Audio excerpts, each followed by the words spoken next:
сотрудничать с народом и правительством Кыргызской Республики, чтобы улучшить экономику, госуправление, здравоохранение и образование страны ради стабильного будущего каждой семьи. При поддержке программ ЮСАИД удалось на 2/3 снизить смертность среди новорожденных и детей младшего возраста, предотвратить вспышку полиомиелита и распространение туберкулеза, обеспечить доступ к основным медицинским услугам 80% граждан Кыргызстана,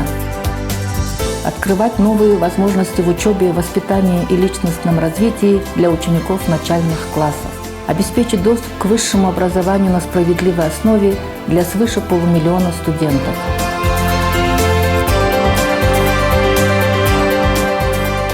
Повысить урожайность и качество сельхозпродукции, улучшить производительность и условия жизни 40 тысячам фермеров,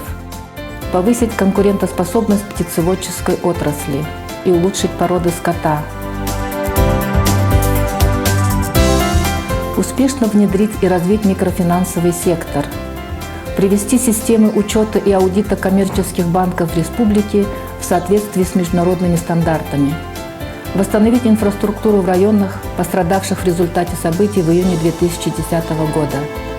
укрепить границы и улучшить работу по борьбе с наркотрафиком, построить и отремонтировать 31 наблюдательную пограничную башню вдоль южной границы Кыргызской Республики.